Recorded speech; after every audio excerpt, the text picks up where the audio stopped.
오늘은 지난 시간 시편 16편에 이어서 두 번째 시간을 갖도록 하겠습니다. 오늘은 완전한 행복의 비밀 중에서 거룩한 두려움 가운데 살 때 행복이 찾아온다라는 내용을 가지고 교제를 해보려고 합니다. 우리가 이 두려움이면 두려움이었지 거룩한 두려움이라는 이 단어가 정말 삶 속에서 체험이 될 때 완전한 행복 안으로 저희가 들어가는 것을 경험하게 됩니다. 근데 다윗은 시편 16편에 이 거룩한 두려움을 경험적으로 알게 돼요. 그래서 하나님 앞에 온전히 자신을 굴복시키고 그리고 하나님이 쳐놓으신 그 범주 내에서 정말 행복감을 느끼면서 삶을 살았다라는 거죠. 그 부분을 한번 알아보도록 하겠습니다. 지난 시간에 저희가 시편 16편의 구조를 알아봤습니다. 1절에는 하나님이여 나를 보호하소서 내가 주께 피하나이다. 그래서 어떻게 피하는지 오늘은 그걸 좀 더 구체적으로 보게 될 건데요. 이 하나님께 피하는 자가 돌아보니까 과거에도 자기를 하나님께서 보호해 주셨구나라는 것을 회상하게 됩니다. 그래서 2절에서 5절까지는 하나님이 자신의 유일한 보호자라는 것을 고백한 내용이고요. 그리고 6절, 7절은 현재 나를 인도하시는 하나님이라는 것을 굳게 믿었어요. 그래서 송축하고 있었던 거죠. 그래서 시편 16편은 다윗이 너무 행복하고 상황이 너무 좋은 가운데서 이루어진 게 아니고 지금 죽음의 고비에서 이 시를 쓰고 있다라는 거예요. 그래서 우리는 삶 속에서 고난이 있고 힘듦이 있습니다. 그 가운데서 이렇게 송축할 수 있는 비결이 무엇일까? 다윗은 그걸 발견했기 때문에 이 시를 쓰게 된 거죠. 미래에 대한 것은 영생에 대한 믿음이 자리를 잡고 있었어요. 그래서 본인이 비록 이 땅에서 죽을지라도 예수님이 재림하실 때 자기가 부활해서 영생을 얻는다라는 그 소망을 가지게 된 거죠. 그게 8절에서 11절까지입니다. 자, 힘든 상황에서 어떻게 하나님께 피하느냐? 자, 우리가 피하다라는 것을 시편 31편 19절에 이렇게 나옵니다. 주를 두려워하는 자를 위하여 쌓아두신 은혜. 자, 두려워한다. 이게 피하는 방법입니다. 그래서 두려워하는 자를 위하여 쌓아두신 은혜. 그것이 곧 무엇이냐면 인생 앞에서 주께 피하는 자를 위하여 베푸신 은혜가 어찌 그리 큰지요. 그래서 두려워하는 자는 인생 앞이라는 건 인생의 모든 문제를 가지고 주께 피한다라는 거예요. 근데 우리가 피할 수 있는 사람이 정말 믿을만 해야지 피할 수가 있겠죠. 정말 꼬마애가 있는데 내가 위험에 닥쳐 있어요. 근데 꼬마한테는 피할 수가 없잖아요. 왜냐하면 그 꼬마한테는 꼬마를 믿을 수 있는 어떤 능력이 없기 때문에 그렇죠. 근데 다윗은 모든 문제를 가지고 하나님께 피했어요. 왜냐하면 하나님을 믿을 만한 하나님을 경험했기 때문에 그런 거죠.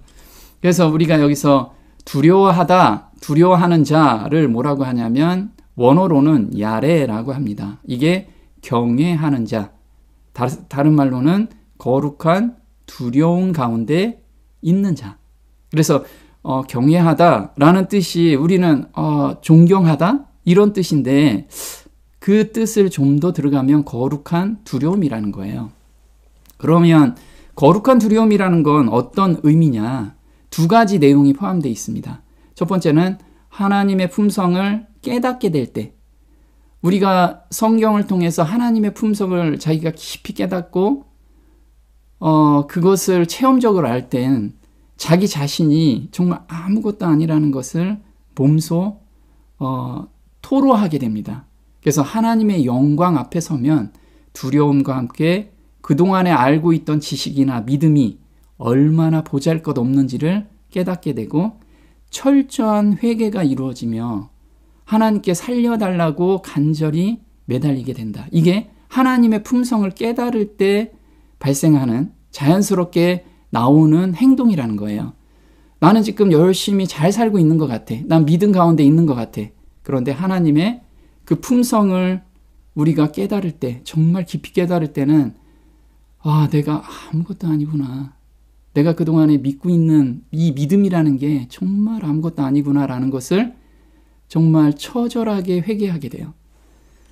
두 번째는 하나님께 피하려면 하나님의 능력을 깨닫게 됩니다. 우리는 흔히 하나님께서 천지를 창조하셨다고 얘기하는데 머리로서는 그걸 알게 돼요. 근데 이게 가슴으로 깊이 깨닫는 시점이 옵니다. 그러면 하나님의 그 위대하신 능력, 그 광활하신 그 능력을 온전히 믿게 되는 거예요.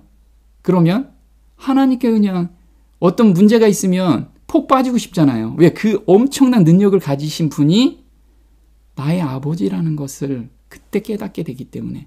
그래서 하나님의 능력을 알게 되면서 온전히 나를 맡기게 된다. 자아가 없어지며 근심, 걱정이나 습관적인 죄를 온전히 맡기게 돼요. 그래서 하나님을 믿노라 하는데 내가 지금 죄 가운데 계속 빠지고 있다.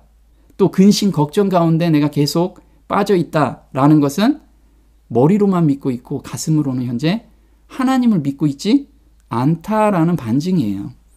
그래서 사람들은 근심, 걱정 있고 진짜 이런 가운데 있으면서도 저 하나님 믿어요. 이건 정말 가짜 믿음이라는 거예요. 자, 하나님의 영광을 본 이사야가 바로 이 경험을 한 거죠. 그래서 이사야서 6장 5절에 화로다 나여 망하게 되었도다. 그래서 이사야가 하나님의 쉐키나 영광을 탁 봤을 때 저 믿음이 있습니다, 하나님. 하나님 감사합니다 하고 달려들은 그런 모습이 아니었다는 거예요. 어땠냐면 그 쉐키나 영광 앞에 하나님의 품성을 보고 나서는 꼬꾸라졌어요. 나는 정말 아무것도 아닌, 내가 하나님 앞에 설 수 있는 존재가 아니구나 라는 것을 정말 통회하게 됩니다. 이게 이사야서 6장 3절이죠. 거룩한 만군의 여호와여 그 영광이 온 땅에 충만하도다. 그래서 지금 하나님의 영광, 쉐키나 영광이 비추고 있었어요. 5절에 그때 내가 말하되 하나님 하나님 너무 뵙고 싶었어요. 이렇게 달려간 게 아니고 화로다 나여 망하게 되었도다. 나는 입술이 부정한 사람이요 입술이 부정한 백성 중에 거하면서 만군의 여호와이신 왕을 배웠음이로다. 그래서 여기서 뭐라고 고백하냐면 화로다 나여 망하게 되었도다. 저 죽게 되었습니다, 하나님. 그래서 거룩하신 하나님의 두려운 임재 가운데 있음을 알고는 자신의 품성의 결함을 깊이 깨닫게 된다. 우리가 하나님께 가까이 나아가게 되면 이와 동일한 경험이 우리에게도 이르러 올 것이다. 내가 아직까지 이런 경험이 없다라고 하면 아직 하나님의 그 온전한 품성을 우리가 온전한 품성을 경험할 수는 없죠. 그런데 그 작은 부분이라도 아직 그 경험 가운데 우리가 들어가지 못하다는 거예요. 그러면 그걸 위해서 우리가 계속해서 성경을 읽고 또 그 성경에 순종하려고 우리가 정말 갈망하면서 오늘을 살아야 된다는 거죠. 그래서 다윗은 시편 16편 8절에 이렇게 나온 거죠. 내가 여호와를 항상 내 앞에 모시며 이걸 경험했어요. 그래서 다윗은 삶에서 행동할 때 항상 하나님의 쉐키나 영광 앞에 서 있는 자신을 항상 생각했어요. 그러니까 두려움이나 죄 가운데서도 거기에 빠질 수가 없는 거예요. 온전히 하나님께 맡길 수 있었던 거죠. 그가 내 우편에 계심으로 내가 요동치 아니하리로다. 그래서 우리가 항상 내 앞에 모시며 이건 품성을 경험한 다윗이 고백한 내용이죠. 거룩한 두려움 가운데 항상 살았음을 고백했다는 거죠. 즉 경외하는 마음, 하나님의 품성을 생각하며 닮아가고 있었다라는 거예요. 자, 그 다음에 우리가 우편이라는 것은 힘이라고 얘기하죠. 우편에 계시는 하나님을 알게 됐어요. 그건 능력의 하나님. 우리 능력이라는 게 듀나미스라고 하죠. 듀나미스가 어떤 거죠? 다이너마이트의 원어예요. 그러면 다이너마이트는 폭발력이 엄청난 거죠. 그래서 하나님의 능력은 그렇게 표현할 정도로 엄청난 것을 경험하게 된 거예요. 그래서 시편 121편 4절에 이스라엘을 지키시는 자는 졸지도 아니하시고 주무시지도 아니하시리로다. 여호와는 너를 지키시는 자라. 여호와께서 내 우편에서 내 그늘이 되시나니. 그래서 다윗은 하나님의 그 능력을 온전히 느끼고 있었다라는 거죠. 그래서 이 두 가지, 이게 거룩한 두려움을 안 사람들이 하나님을 느낀 그런 표현입니다. 자, 이렇게 하나님의 쉐키나 영광을 우리가 성경을 통해서 또 자연계를 통해서 계시를 통해서 우리가 보았을 때 철저한 회개와 죄가 싫어지며 죄를 거부하는 마음이 자리를 딱 잡게 돼요. 이게 욥기 42장입니다. 욥도 마찬가지였어요. 욥도 자기는 온전한 자라고 자기가 철저하게 율법에 따라서 하나님의 계명을 지키기 위해서 자기 마음을 온전히 바친 사람이죠. 그런데 하나님을 직접 뵀을 때 하나님의 쉐키나 영광을 받죠. 그때 욥이 고백한 내용이에요. 내가 주께 대하여 귀로 듣기만 하였었더니 이제는 눈으로 주를 배움나이다. 그러므로 내가 스스로 한하고 정말 그렇게 오매불만 기다렸던 하나님을 뵀는데 스스로 한하게 된 거예요. 그때 나는 너무 뵙고 싶었어요. 달려간 게 아니고 스스로 한하고 티끌과 제 가운데서 회개하나이다. 너무 회개가 나온 거예요. 자, 하나다라는 것은 원어로 마아스라고 하는데 거부하다, 싫어하다라는 뜻이에요.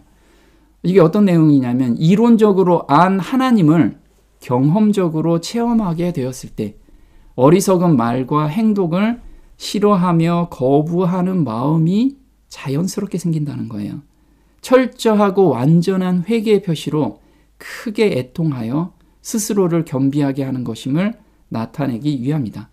진실로 뉘우쳐 회개함을 뜻한다. 욥의 비탄과 그에게서 일어나고 있는 전격적인 변화를 시사한다. 그래서 정말 우리가 믿음이 온다라고 하죠. 갈라디아서에. 이 믿음이 오게 되는 거예요. 자, 저도 이 거룩한 두려움 앞에 서본 경험을 갖게 됩니다. 누구나 다 갖게 되죠. 성경을 깊이 연구하거나 또는 천연계에서 하나님을 깊이 묵상할 때 쉐키나 영광에 대한 것을 우리가 느끼게 됩니다. 그럴 때 이런 마음을 조금이나마 우리 선진들의 마음을 조금이나마 이해가 되더라고요. 저는 이제 귀신 들린 성도 앞에 서게 되는 그런 일이 있었습니다.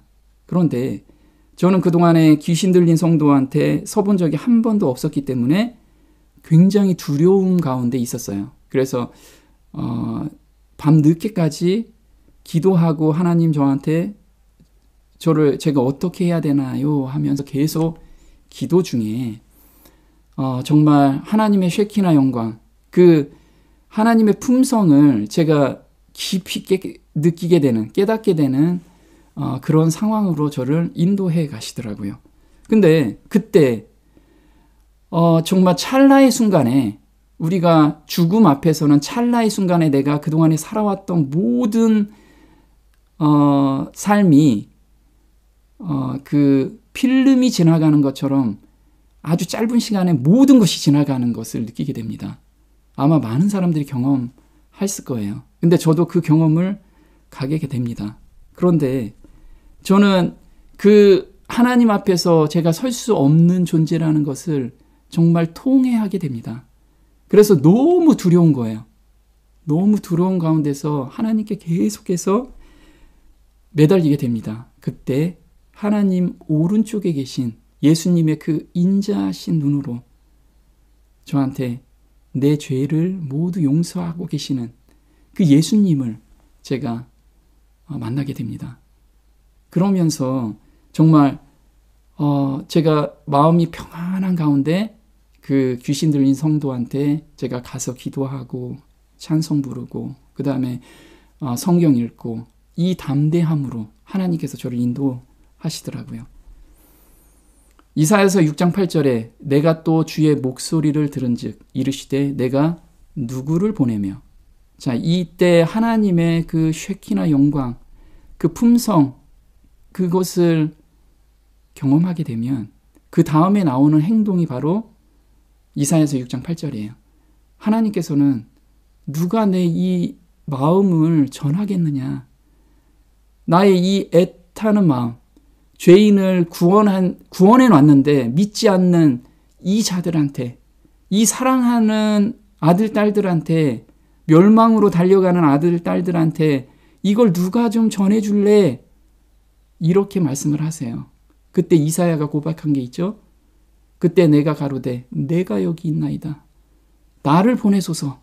이게 그냥 마음에서 나오게 되더라고요. 우리는 정말 하나님의 그 품성, 그 마음, 안타까워하는 마음, 그 마음을 우리는 정말 전달해야 되는, 억지로 전달하는 게 아니고 정말 하나님의 그 마음을 조금이나마 우리가 깨닫는다면 우리가 현재 이렇게 게으르게 있지는 않을 거라는 거예요. 그래서 시편 16편 7절에 이렇게 나오죠. 나를 훈계하신 여호와를 송축할지라 밤마다 내 심장이 나를 교훈하도다. 그래서 여기서 훈계하다라는 뜻은 뭐냐면 하나님의 내적인 인도하심을 의미한다라고 합니다. 성령의 내적 조명을 의미하는데 바로 이것이 아니었다면 다윗은 결코 하나님의 기업을 누리지 못하였을 것이다. 그는 이러한 사실을 생각하면서 하나님을 한없이 찬송하고 있다. 그래서 우리는 정말 기도와 묵상 가운데 그리고 성경을 깊이 읽는 가운데 우리는 하나님께서 내 내적인 마음을 인도하고 계심을 우리가 느끼게 된다는 거예요. 밤마다 내 심장이 교훈하다. 다윗은 밤마다 우리가 그런 거 있죠. 잠자기 전에 이거 우리가 많은 습관을 가지고 있죠. 성경을 깊이 묵상하고 잠을 자면 꿈속에도 나타나죠. 꿈속에. 다윗은 이걸 밤마다 했다라는 거예요. 그러면 잠자기 전에 어떻게 했을까요? 잠자기 전에 정말 TV 보다가 잠을 자거나 스마트폰 하다가 잠을 자거나 이러지 않았다는 거예요. 다윗은 잠자기 전에 한두 시간 전에 이미 하나님과 깊은 교제를 하고 하나님의 뜻이 무엇인가를 항상 생각하고 그리고 잠을 잤어요. 성경을 읽고. 그러니까 밤에 하나님께서 자기가 풀리지 않은 문제들, 하나님의 뜻을 알려주셨다라는 거예요. 11절에 영원한 즐거움을 이젠 만끽하게 된 거예요. 그의 마음의 허영을 또 무엇을 또 보여주셨냐면 자기 자신이 아직 회개하지 않는 것, 그리고 다른 사람한테 자기가 정말 하나님의 품성으로 다가서지 않는 그런 것도 하나님께서 깨우쳐 주셨다라는 거예요. 우리는 이 경험 가운데로 들어가야 돼요. 바쁜 가운데서 막 바쁘다가 아침에 바쁘게 또 움직이고 그런 상황에서 정말 하나님을 만날 수 있을까요? 하나님은 정말 하나님과 대화하고 싶은 마음으로 여유를 갖고 정말 그 시간을 온전히 하나님께만 바치는 자, 그런 자한테 하나님이 해주고 싶은 말씀을 계속 해주신다는 거예요. 우리는 정말 그 시간을 가져가야 돼요. 너무 바쁘게 살아요. 전도하냐고 바빠요. 또 일 안 하고 바쁘고. 예수님께서는 제자들한테 그 바쁜 와중에 잠시 쉬어라. 왜 쉬라고 했냐면 심장이 쉼을 얻어야지만 하나님의 말씀을 듣고 하나님의 말씀을 깨닫기 때문에 그래요. 우리는 그런 것이 좀 필요하다는 거죠. 매 시간, 매일 그런 시간을 우리는 할애를 해야 돼요. 우리가 단지 11금만 떼어내는 게 아니고 시간과 나의 공간과 이게 다 하나님께 바치는 시간을 온전히 정해놔야 돼요. 어떤 경험 가운데 있는 자들이 성도인가? 땅에 있는 성도는 존귀한 자니 나의 모든 즐거움이 저에게 있도다. 우리 성도라고, 우리 신약에서는 성도라고 많이 이야기하는데 구약에서 성도라는 이야기가 나와요. 그럼 성도라는 것은 원어로 크도심이라고 하는데요. 거룩한 자들. 근데 이 거룩한 자들은 다른 의미로 거룩함은 곧 하나님처럼 되는 것이 거룩한 자라는 거예요. 오늘 내가 하나님처럼 하나님의 품성을 닮아가는 것, 그게 거룩한 자라는 거죠. 레위기 19장 2절에 너는 이스라엘 자손의 온 회중에게 고하여 이르라. 너는 거룩하라. 나 여호와 너희 하나님이 거룩함이니라. 하나님의 거룩함 같이 너희도 거룩하라는 거예요. 히브리서 2장 11절에 똑같은 내용을 쓴 거죠. 거룩하게 하시는 자, 그리고 거룩하게 함을 입은 자들이 다 하나에서 난지라. 거룩함이라는 건 똑같아요. 예수님이 가지고 계신 그 거룩함, 하나님이 가지고 계신 거룩함, 우리도 그 거룩함을 받은 자라는 거예요. 그게 거듭난 자하고 거듭난 삶을 사는 자의 특징이라는 거예요. 나는 요 정도, 인간이 생각했을 때 요 정도면 됐지, 이 정도의 거룩함이 아니라는 거예요. 그러므로 형제라 부르시기를 부끄러워 아니하시고, 정말 우리가 어떤 사람, 우리 흔히들 부모들은 그러죠. 아이들이 서울대학교 들어가고 그러면 자랑해요. 왜 자랑하죠? 뭐 자랑스러워지잖아요. 그거와 같이 예수님께서 우리를 본인과 똑같은 거룩함 가운데 우리를 두셨기 때문에 자랑하시는 거예요. 우주 거민들한테 봐라. 이렇게 하나님의 계명을 온전히 지키는 이런 자들이 있지 않느냐. 자랑을 하나님께서 막 자랑을 하고 계시는 거예요. 너무 자랑스러워서. 우리가 그런 삶 안으로 들어가야겠죠. 자, 그러면 이게 너무 부담스럽잖아요. 거룩하게 사는 게. 근데 하나님께서는 우리를 단계별 완전한 가운데 살 수 있도록 말씀을 해주셨어요. 그래서 매 순간 하나님의 임재 가운데 있는 자가 바로 이게 신의 성품에 참여하는 자라는 거예요. 베드로후서 1장 3절에 그의 신기한 능력으로 생명과 경건에 속한 모든 것을 우리에게 주셨으니. 자, 여기서 신기한 능력이래요. 우리가 맛볼 수 없는, 이 세상에서 경험할 수 없는 능력, 이게 능력이라는 단어가 듀나미스예요. 아까 듀나미스에 대해서 말씀을 드렸죠. 내 안에 이 신기한 능력이 들어오면, 근데 이 신기한 능력이 뭐 번개불이 들어오는 게 아니고 예수님의 마음을 받으면, 이게 예수님의 의를 받으면 생명과 경건에 속한 모든 것이 내 안에 자리를 딱 잡게 돼요. 그래서 우리가 거듭났다라는 것은 마음판에 씨를 심겼다라고 비유로 말씀하셨죠. 그 씨 안에는 완성체가 들어가 있다라는 거예요. 그래서 하나님께서 그 씨가 싹이 틀 때도 완전한 것으로 보고, 이파리가 나올 때도 완전한 것으로 보고, 꽃이 필 때, 열매가 열릴 때도 다 각각 단계에서 완전한 것으로 봐요. 왜냐하면 씨가 완전하기 때문에. 그 씨가 바로 예수님의 의고 예수님의 마음이라는 거예요. 우리는 거듭날 때 그걸 받아요. 나는 그것을 성령 하나님께서 내가 받은 그 경건에 속한 모든 것이 하나씩 하나씩 싹 트는 것을 우리가 경험 가운데 들어가는 것이 성화라는 거예요.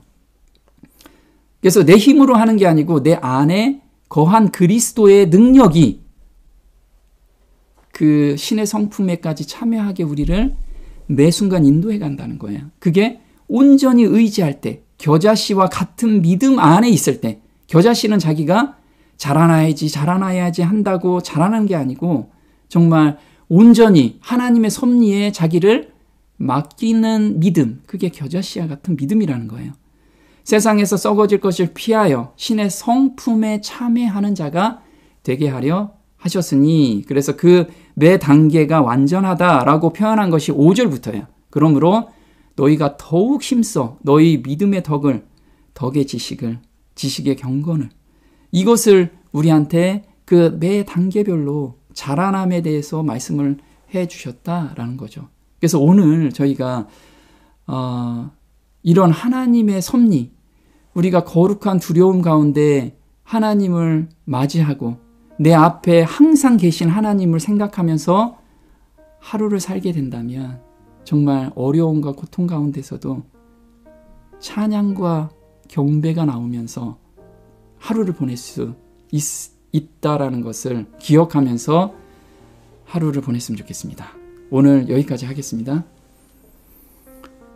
하늘에 계신 우리 아버지, 하나님께서는 저희를 구원하기 위해서 정말 우주를 내주시고 우주보다 더 크신 그 독생자를 보내주셨음에 감사를 드립니다.